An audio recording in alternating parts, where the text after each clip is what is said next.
Hello, hello, bienvenue à toutes et à tous aujourd'hui et merci d'avoir bloqué quelques minutes. Alors, on va démarrer 11 heures. Bienvenue à toutes et à tous.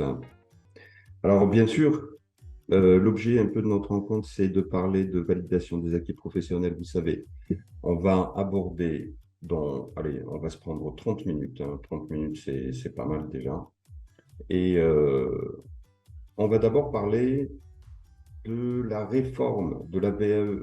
Vous le savez, c'est le prolongement de la loi du 21 décembre 2022, puisqu'on est passé sur, je dirais, l'étape de l'implémentation. Alors cet été, le lien de la VAE était bloqué. Je ne sais pas si vous l'avez remarqué, puisque les usagers ne pouvaient pas s'inscrire, mais là, c'est officiel depuis le 25 juillet.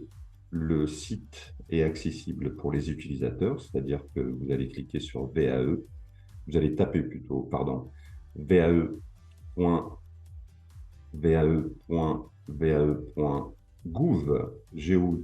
G-O-U-V.fr pour les usagers. Alors, ce qui va changer, il y a beaucoup de choses qui vont changer sur la VAE. Il y a beaucoup de choses qui vont changer sur la VAE. La première chose, c'est pour les usagers, c'est-à-dire les personnes qui vont valoriser leur expérience professionnelle, et surtout pour le professionnel. Alors, ce que je vous propose, c'est qu'on va aborder deux points essentiels. Un, ce qui va changer chez la personne qui veut valoriser son expérience à travers un titre, un diplôme. Ça, c'est le point 1. Et le point 2, ce qui va se passer, c'est que on va parler du professionnel, oui. Alors, si vous êtes professionnel, c'est l'étape 2. Qu'est-ce qui va changer pour vous?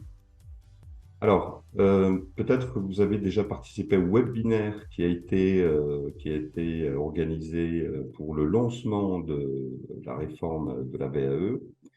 Alors, si vous avez participé à ce webinaire, est-ce que vous pouvez me taper 1 sur votre chat, sur le chat pour que je sache un peu si vous êtes au courant un peu des détails un peu de la réforme, en tant que professionnel, bien sûr, hein, puisque vous savez qu'aujourd'hui, on vous a attribué un, un nom qui est architecte, puisqu'aujourd'hui, vous êtes des architectes de la BAE.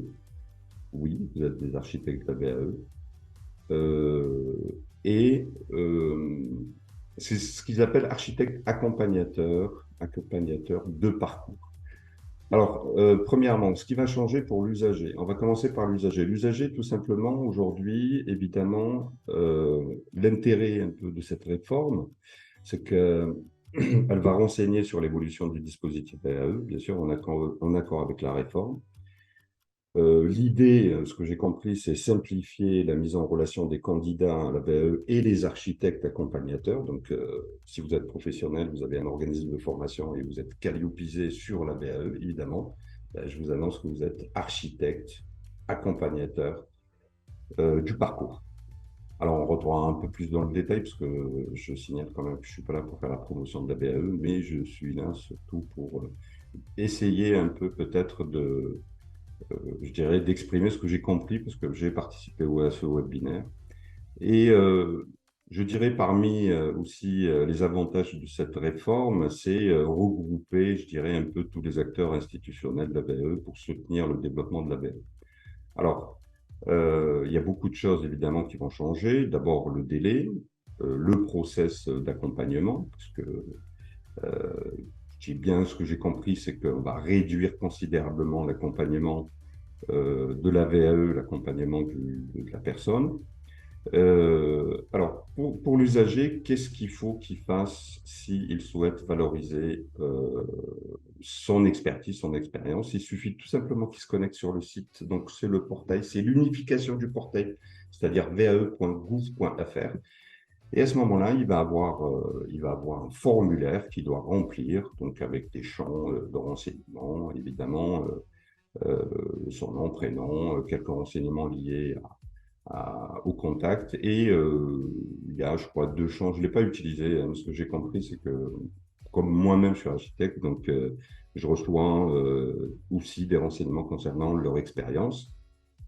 Et Alors ça, c'est le champ qui me... Je me pose encore des questions, hein. C'est le champ parce que normalement, je donne un exemple, si quelqu'un qui est sur Paris, qui souhaite passer un BPS GEPS, par exemple, alors il est censé saisir sa ville pour pouvoir avoir des propositions d'OF dans sa région. C'est-à-dire pour qu'il y ait un accompagnement, je dirais, de proximité. Alors, j'ai eu la surprise de voir quand même qu'il y a des personnes qui sont sur Paris. Alors, moi, par exemple, je suis dans le sud, donc je ne sais pas trop. Je pense que c'est un truc qui marche pas assez. Peut-être que c'est un bug, mais je pense aussi parce qu'il n'y a pas une mobilisation complète un peu des professionnels. Ça fait que du coup, je dirais que la bibliothèque des NUR, des accompagnateurs, architectes, sont pas nombreux, donc ça fait que du coup la ventilation un peu se fait un peu, je dirais pas n'importe comment, mais bon, de toute façon sur le champ de saisie. Alors je répète bien, quand l'usager souhaite déposer une demande de VAE, évidemment, il fait le choix de l'entité qui souhaite être accompagnée, et à ce moment-là, bon, évidemment. Alors si il est d'accord d'être accompagné à distance, ça pose pas de problème. Mais évidemment, s'ils souhaitent avoir un OF de proximité, là, ça va poser problème. Donc, je ne sais pas comment ils vont gérer ça. Donc, ça, c'est une chose. Ça, c'est vraiment pour l'usager. Il n'y a rien d'extraordinaire, sauf qu'aujourd'hui, évidemment, il y a un seul portail, il y a une seule mobile, je dirais, et c'est une bonne chose, hein. Franchement, moi, je trouve que il faut dire aussi que, voilà, quand il y a des bonnes choses, il faut dire que c'est bien. Alors, deuxième point. Alors, je rappelle que vous avez peut-être le chat. Alors, je l'ai ouvert à différence la dernière fois. Si vous avez des questions, vous pouvez les poser. On essaiera peut-être à la fin de répondre. Si j'ai les réponses, évidemment, hein. Je ne suis pas le précurseur un peu de cette réforme, mais j'essaie un peu de l'expliquer simplement avec mes mots ce que j'ai compris par rapport à la deuxième phase d'expérimentation, hein. Ça, c'est faut le savoir. On est vraiment sur la deuxième phase parce que ce que j'ai compris, c'est qu'à partir du 1er janvier 2024, parce qu'on reviendra sur la bibliothèque des diplômes et des titres, parce que vous savez qu'actuellement, il n'y a pas, on va dire, tous les diplômes et les titres ne sont pas référencés, et oui, ne sont pas référencés sur le portail national. On va dire ce qui complique un peu, je dirais, la saisie un peu de l'usager, parce que bon, s'il ne trouve pas le diplôme qu'il souhaite, évidemment, ça va être un peu compliqué, donc il va attendre le 1er janvier. Sinon, la plupart du temps, je pense que la sélection des titres, des diplômes a été réalisée suivant, je dirais, vous savez, les titres les plus demandés et les DE, par exemple, les plus demandés un peu sur le marché de la BE. Bon, ça, c'est... Voilà. Voilà, voilà. Pour ceux qui viennent d'arriver, bienvenue à toutes et à tous, hein. Vous êtes bien sur le Quad 9 Sofiane, donc on essaie un peu d'échanger sur la formation, surtout particulièrement sur la formation, parce que restez avec moi. J'ai plein de surprises à vous annoncer pour les prochains podcasts, puisqu'on va parler d'AFEST, on va parler de polyactivité, donc ça c'est les prochains podcasts. Donc on continue sur la VAE. Alors, sur la partie usagée, je pense que ça suffit largement. Donc, j'ai dit un peu, en résumé, un portail unifié pour les usagers pour pouvoir saisir un peu leurs demandes de validation des acquis professionnels. Et derrière, évidemment, il y a un professionnel, ce qu'on appelle un architecte accompagnateur parcours qui va pouvoir les contacter. Et à ce moment-là, alors, je ne sais pas si je parlerai du process, hein, parce que le process aussi est censé être réduit par rapport à l'accompagnement qu'on voit aujourd'hui. Voilà, donc ça, c'est la première chose. Maintenant, deuxième étape qui est le professionnel. Qu'est-ce qui va changer chez le professionnel? Alors, évidemment, alors on va parler quand même que des bonnes choses, parce qu'il y a pas mal de personnes qui sont en panique. La première chose, alors évidemment, on va pouvoir gérer les demandes, je dirais, de VAE sur un et un seul portail. Donc à ce moment-là, vous allez recevoir toutes les demandes d'accompagnement VAE par rapport à votre secteur. Alors je rappelle quand même que l'objectif, c'est le secteur d'activité, pardon, le secteur géographique, pardon, le secteur géographique, puisque l'activité, si vous voulez, va dépendre surtout sur votre positionnement, sur la typologie mise en place par rapport à la forme, c'est la typologie d'établissement d'architecte accompagnateur de parcours, AAP. Je rappelle que c'est C'est la nouvelle typologie qui est mise en place par rapport à cette réforme. Donc, il y en a trois. Alors, il y a le AAP généraliste, c'est-à-dire ce qu'ils appellent accompagnement pour l'ensemble des certifications, sauf les certifications de branche professionnelle. Le deuxième, c'est AAP de filière, c'est-à-dire que accompagnement pour les certifications d'une ou plusieurs filières ou sous-filières, peuvent également être experts d'une ou plusieurs branches professionnelles sur demande. Donc ça, c'est la AAP de filière. Et je finirai par la AAP expert de branche, c'est-à-dire que c'est un accompagnement pour les certifications relevant du champ conventionnel d'une ou plusieurs branches professionnelles. Voilà. Je rappelle, trois typologies d'établissements d'architectes que si, alors peut-être qu'il y en a certains qui sont déjà architectes, accompagnateurs de parcours, bravo, vous êtes dedans. Sinon, pour les autres, alors il y a toute une procédure, il faudra quand même participer au webinaire pour qui vous explique un peu le fonctionnement. Et rapidement, vous avez trois grands profils, ce qu'on appelle AAP généraliste, AAP de filière et AAP expert de branche. Donc ça, c'est une chose. Vous attribuez, c'est vous qui décidez de toute façon, hein. Alors évidemment, la décision est liée à votre capacité de gérer, je dirais, une branche de métier bien spécifique, hein. Donc, c'est pas moi qui vais vous dire, hein, allez vers AAP de filière ou généraliste, hein. C'est vraiment vous. Mais grosso modo, ce que je peux vous dire, c'est que le choix que vous allez avoir va avoir un impact sur les dossiers ou les demandes de VAE que vous allez recevoir. Évidemment, les candidats vont vous contacter via le formulaire, hein, puisque après, c'est à vous de revenir vers eux pour enclencher ce qu'on appelle la procédure. C'est vrai que je rappelle quand même qu'on est en phase d'expérimentation, phase 2 d'expérimentation. Donc, je sais ce que c'est quand on déploie des grosses solutions et c'est vraiment un gros projet. C'est pour ça que je trouve que malgré tout, c'est un gros projet et il faut vraiment. De toute façon, on n'aura pas trop le choix, puisque ce que j'ai compris, c'est qu'au 1er janvier 2024, il y a tout qui sera centralisé dedans. Donc, c'est une question de temps. Euh, alors, l'avantage, c'est qu'au 1er janvier, alors l'inconvénient actuel, c'est vrai que vous n'avez pas tous les titres et les diplômes. Donc, ça, c'est pour le candidat, ça peut être un peu frustrant. Pour le professionnel, si vous avez l'habitude de travailler en transversalité, à ce moment-là, fournir pratiquement toutes les VAE, faire du moins les VAE avec des branches métiers différentes, tant mieux pour vous, hein, parce que vous avez cette capacité de maîtriser non seulement l'expertise, le référentiel, les activités, mais surtout votre capacité de préparer le candidat à aller vers cette valorisation de ses compétences. Et la bonne nouvelle, c'est qu'au 1er janvier 2024, ben, à ce moment-là, on va centraliser tous les diplômes, les titres. Alors ça, c'est ce que j'ai compris. J'ai compris ça, moi, hein. Alors, si vous avez des éléments en plus, moi, je suis preneur, il n'y a pas de souci.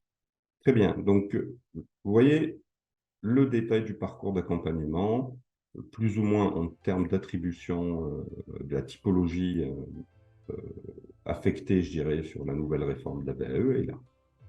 Alors, le lien entre le candidat et le certificateur, évidemment, ici, le rôle du certificateur, il est important, puisque une fois que vous allez vous mettre en relation avec le candidat, alors, ce que j'ai compris, c'est que le délai de réponse va être considérablement réduit. Et oui. Et ce que j'ai compris, deuxième point, le livret 1 va complètement disparaître. C'est-à-dire qu'il ne va pas complètement disparaître, mais voilà, en termes de process, il y a une autre démarche qui est en train de se mettre en place et je trouve qu'elle est pas mal, puisque le certificateur va pouvoir déjà, à travers, vous allez voir les formulaires qu'on va vous mettre à disposition pour préparer le candidat, le certificateur s'engage à répondre. Je crois que moi j'ai entendu 15 jours, hein. 15 jours, c'est le top, hein. S'il répond dans les 15 jours, c'est impeccable. Pour la partie recevabilité. Voilà, voilà. Alors, avant de continuer, je remercie encore tout le monde pour votre présence. Si vous avez des questions, je suis preneur. Allez, on fait une petite coupure de quelques secondes pour voir un peu s'il y a des questions. Si vous voulez poser vos questions, ben, écoutez, j'attends.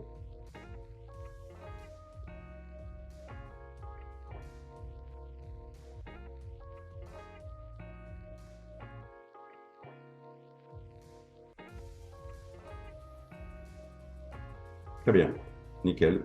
Pas de questions, c'est que je pense que j'ai été clair. Alors, on va finir avec quelque chose d'important, c'est le détail du process de financement. Ça, c'est important parce que pour des professionnels, on travaille donc. Alors, je ne sais pas si c'est une bonne ou une mauvaise nouvelle, puisque de toute façon, en termes de financement, même avant, de toute façon, il faudra attendre la transmission de facture globale pour être payé. Alors, comment ça se passe? Le détail du processus de financement. Alors évidemment, on saisit la demande de financement une fois qu'on a fait. Alors évidemment, là, je parle ce que le gros travail a été réalisé déjà en amont en termes d'évaluation un peu des compétences du candidat, la proposition, du parcours qui est réalisé par l'architecte entre l'accompagnement du dossier, mais aussi s'il y a nécessité rajouter des modules de formation supplémentaires. Euh, c'est là où apparemment la saisie de la demande de financement se fait dans l'interface, donc sur le portail professionnel. Vous envoyez la demande de financement, donc l'AAP envoie dès la validation du parcours par le candidat, donc l'AAP envoie dès la validation du parcours par le candidat. Et il y a confirmation d'engagement de fonds, et à ce moment-là, la confirmation de la prise en charge, bien sûr, sur réserve d'une notification de recevabilité favorable. Et après, on est censé démarrer l'accompagnement, hein, donc financement, accompagnement, le suivi de l'assiduité du candidat, un recueil des éléments de facturation pour l'ensemble des prestations réalisées. Une fois qu'on a plus ou moins fini, on transmet donc la facture globale, et à ce moment-là, il y a un paiement de la facture globale à AAP. Alors, je voulais rajouter quelque chose d'important, c'est que, évidemment, s'il n'y a que de l'accompagnement, bon, en général, ça ne pose pas de problème. Alors, évidemment, si vous rajoutez dans l'accompagnement un module ou plusieurs modules supplémentaires, parce qu'il y a une nécessité, vous allez trouver que le candidat, ce n'est pas exactement ça, parce qu'il faut vraiment qu'il envoie quelques éléments. À ce moment-là, on est vraiment sur des modules de formation. Alors là, ça se corse un peu parce que si c'est votre propre expertise, à ce moment-là, si vous avez déjà l'action de formation, c'est-à-dire que vous faites déjà de l'action de formation, donc ça ne va pas poser de problème puisque vous êtes vous-même détenteur des modules, donc vous allez pouvoir facturer. Par contre, si ça se corse un peu, ce n'est pas votre cœur de métier, il faudra quand même aller chercher un prestataire. Et oui, il faudra aller chercher un prestataire pour qu'ils puissent mettre à disposition donc, les modules concernés pour l'accompagnement du candidat à la BAE. Voilà. Là, ça, c'est. On dirait qu'il n'y a rien qui change, oui, d'accord. Mais voilà, ça fait, en termes de process, ça fait quand même une lourdeur supplémentaire par rapport à ça, par rapport, bien sûr, à l'accompagnement. Alors, je pense que j'ai dit le plus important. J'ai donné les éléments les plus importants sur le nouveau rôle de l'architecte, l'accompagnateur de parcours, le portail unique, et ça c'est une bonne chose. Alors, j'ai eu une personne cette semaine qui avait un peu peur donc, de s'engager dans ce process. Et la question, c'était, c'est vrai qu'il y a une question qui est revenue systématiquement, c'est est-ce que je suis obligé d'accompagner tous les candidats que j'ai sur mon espace de portail, c'est-à-dire candidats BAE? Et là, la réponse, elle a été oui, oui, effectivement, vous êtes censé les accompagner. Alors, vous imaginez, c'est vrai que quand on se positionne au niveau national, évidemment, si vous avez 15 dossiers, alors donc, quand on est une grosse structure comme certains, je ne citerai pas leur nom, bon, et encore, c'est pas toujours, je ne sais pas s'ils pourront accompagner tout le monde, mais dans tous les cas, sachez quand même que vous êtes censé accompagner tous les dossiers ou tous les candidats que vous allez recevoir sur votre espace. Et oui. Donc ça, il faut vraiment se poser des questions par rapport à ça. Vous n'êtes pas censé faire le choix des VAE, d'où la nécessité dès le début de faire le bon choix sur la typologie, vous savez, d'établissement, d'architecte, accompagnateur de parcours. Est-ce que vous partez sur AAP généraliste, AAP de filière ou AAP expert de branche? Voilà. Donc ça, c'est important. Sur la partie choix, le choix de la typologie, si vous participez au webinaire, qui est organisé par les porteurs de projets de la réforme de la BE. Donc, je ne sais pas si vous avez des questions. Je pense que j'ai abordé, je dirais, les points les plus importants, hein. J'espère que j'ai répondu plus ou moins. Évidemment, ça pose beaucoup de questions puisque nous allons vers une autre manière de gérer, je dirais, le process VAE et tant mieux, hein, parce que je pense que on est tous pour l'intérêt du candidat en termes d'accompagnement, tout en sachant qu'il faudra savoir quand même nous-mêmes gérer cette partie euh, des différentes typologies ou la typologie que vous aurez choisie sur l'accompagnement de l'ABL. Voilà, voilà, messieurs, dames. Donc, j'espère que j'ai répondu plus ou moins, j'ai présenté un peu les choses à ma manière. Euh, Si vous avez des questions, ce que je vous propose, c'est qu'on a encore du temps, on a encore 10 minutes devant nous. Avant que j'oublie, sachez que, alors, je crois que c'est le 30, on va parler AFEST, Action de formation en situation de travail. Donc, je vous invite à vous inscrire parce que ça va être très intéressant. J'aurai une invitée pour moi qui est importante puisque bon, elle a travaillé pendant 2 ans sur un mémoire sur les actions de formation en situation de travail, puisque moi-même, je travaille sur les AFES depuis déjà 2017, 2018, pour être bien juste après la réforme de la formation professionnelle. Donc, je vous conseille d'être là le 30. Donc, ça, c'est une chose. Deuxièmement, on prépare aussi un thème sur la polyactivité. Polyactivité, pareil, là, je vais avoir un invité d'honneur que je ne donnerai pas le nom de suite. Alors, c'est pas encore organisé, mais normalement, c'est dans 15 jours sur LinkedIn. N'oubliez pas de vous inscrire. Alors, chers participants, si vous avez des questions, je vous écoute. Vous pouvez poser votre question sur le chat. Après, évidemment, si vous voulez intervenir, je peux tout simplement réactiver ou vous pouvez tout simplement utiliser votre micro. Philippe, Karima, Dambélé, Zara. Oui. Oui, bonjour, c'est Philippe. Bon, merci pour les informations. J'aurais juste une question parce que vous avez dit que tous les candidats, on devrait les suivre. Oui, Euh, oui, Dans une configuration un peu simpliste, imaginons que je suis même pas généraliste, je suis spécialisé dans un domaine et puis j'ai 15 demandes et les 15 ils sont, bon, on part même pas du postulat qui peuvent avoir des difficultés ou pas assez autonomes ou des problèmes on va très dire bien. qu'ils sont exceptionnels, ils sont bons. Mais moi, je suis un petit OF. Je ne peux pas suivre 15 d'un coup, par exemple. Donc, en fait, je suis obligé de les suivre. Alors, c'est contre-productif. Oui, oui, je suis d'accord avec vous. Est-ce que vous faites déjà partie du portail ou pas Non, non, j'y étais. Je voulais m'inscrire, mais là, on est au tout début hein, de l'activité. Mais c'est juste une possibilité. Je me D'accord, posais la question. Hein, très parce bien. que, Alors, comment réagir si j'ai 15 et je ne peux pas les suivre? Et là, par rapport à France VAE, je ne peux pas les refuser. oui. C'est logique. Alors, oui, alors la question, m'a été posée aussi pareil la semaine dernière. Donc, d'abord, il y a l'affectation. Il faudra voir qu'est-ce que vous allez prendre comme typologie d'architecte parcours. D'accord? Ça, c'est important. Vous prenez un AP généraliste, évidemment, là, vous allez accompagner l'ensemble des certifications. Si vous prenez la AP de filière, évidemment, vous pouvez choisir une filière. Vous voyez? Donc, on va dire que ça va réduire considérablement déjà je dirais, les candidats que vous allez avoir.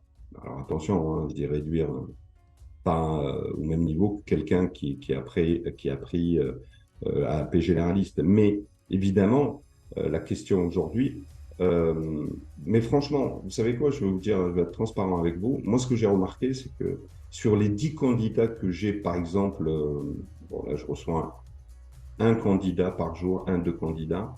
Il faut savoir que c'est pas tout le monde systématiquement qui vont s'engager sur la BAE, parce qu'il y en a certains qui s'inscrivent tout simplement parce qu'ils veulent se renseigner, parce qu'ils ne sont pas encore prêts. Vous voyez? Donc, en termes de gestion, voilà, c'est à vous de trouver l'équilibre, le process. Est-ce que je vais faire beaucoup d'individualisation, même si c'est de l'individualisation? Est-ce qu'il y a des aspects que je pourrais faire en collectif, par exemple, pour pouvoir gérer? C'est vraiment à se poser des questions par rapport à votre process, vous voyez? Et D'accord. sinon, voilà. Voilà. C'est une information intéressante que vous venez de soulever aussi. C'est-à-dire qu'en fait, ils ne sont même pas vos clients, on va dire ça simplement, et vous avez l'obligation de les renseigner, c'est ça? Bah, déjà, vous êtes censé prendre contact avec eux, hein, c'est-à-dire déjà faire un petit point. Alors Mhm.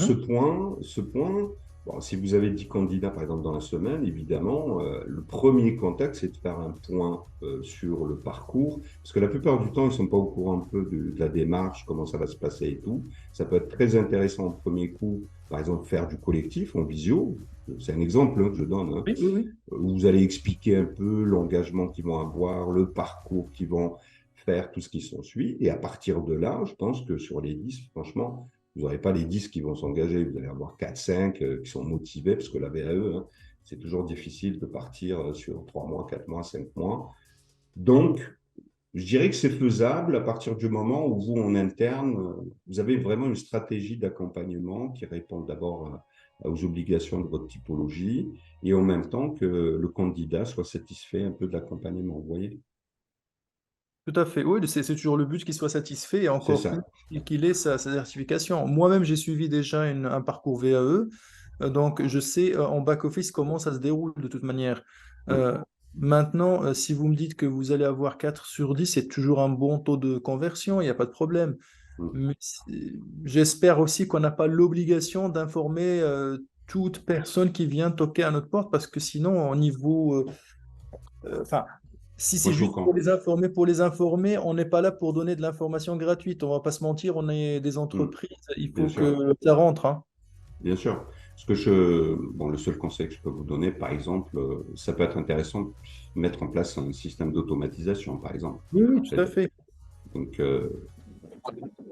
après, quand on reprend, effectivement, si vous recevez X candidats, vous êtes censé, on va dire, au moins, déjà, prendre contact avec eux, alors, soit par téléphone, soit par mail ou ça, par visio. Alors, j'ai remarqué une chose aussi il y a des personnes, par exemple, il y a des personnes qui, au début, au moment de la saisie sur le portail VAE, ils voulaient une structure, par exemple, qui les accompagne, mais de proximité, c'est-à-dire proche de leur domicile. Oui, Et, et ça, c'est la première question que je leur pose, hein. Je leur dis, attention, hein, vous êtes sur, je sais pas moi, hein, vous êtes sur Saint-Étienne, moi je suis en région PACA. Bah, il me dit, non, non, moi je veux quelqu'un en présentiel. Je dis, OK, il n'y a pas de souci. Donc à ce moment-là, moi je peux bah, dire que c'est une personne qui ne souhaite pas être accompagnée par moi, mais par proximité de son domicile. Donc vous voyez, tous les dossiers que vous allez recevoir, il faut vraiment éclaircir le point avec eux. Parce oui, que ce qui a été donné au début lors du webinaire, c'est que normalement, la personne est censée sélectionner un OF qui oui, soit de proximité de son domicile, vous voyez? oui. Voilà. Mais c'est dommage parce que si les personnes, il y en a à une proportion importante de ce genre de personnes qui sont trompées, entre guillemets, bah, Mais vous, ça, votre compte, vous ne l'avez pas amorti, hein. oui, oui, mais je pense que c'est un petit bug, hein, parce que je crois qu'ils sont encore en expérimentation, hein, parce que le logiciel, on va dire le portail n'est pas complètement fini. Ce que j'essaie d'expliquer, c'est tout. Je pense qu'il faut voir aussi les choses, même pour vous et pour nous en tant que professionnels, qu'elles sont vraiment en expérimentation, vous voyez. Et l'idée, c'est que je pense qu'ils vont arriver à optimiser tout ça au 1er janvier, parce que tous les remontées, ça, c'est des remontées que vous allez pouvoir donner à France VAE, hein, ce qu'ils vont prendre en compte, je pense, au niveau national. Et à ce moment-là, je pense qu'au 1er janvier 2024, tout sera opérationnel. Vous voyez, bon, moi, D'accord, j'essaie de positiver, hein. Voilà, d'accord. voilà. Moi, je serais concerné à partir du 1er janvier parce que là, dans les métiers qu'il propose Oui. aujourd'hui, je ne me sens pas d'accompagner, surtout qu'on est nouveau, j'ai pas beaucoup d'expérience là-dedans au niveau accompagnement, donc je préfère aller là où je maîtrise le mieux, c'est-à-dire la restauration et pâtisserie. Eh bien, bon, bah, écoutez, merci. C'est pour ça que j'attends. Et en tout cas, merci beaucoup pour les informations. Ouais, je vous en prie, je fais à votre service, restez à l'écoute. Merci à vous. Alors, bonjour, je suis dans le... Ah, d'accord, ok, bah, écoutez, merci Dembélé. Alassane, suivez-nous. Alors, je vous dis merci à vous. Je vous donne rendez-vous le 30 pour parler action de formation en situation de travail. Donc, je vous rappelle que j'aurai une invitée d'honneur qui va nous parler d'AFEST et on va pouvoir échanger sur ce dispositif qui arrive doucement et sûrement. Et je vous dis encore merci. Restez sur nos pages, suivez-nous. Code 9 Sofiane, à notre manière. Merci, merci encore. Au revoir. À la prochaine. Merci beaucoup, bonne journée. Merci.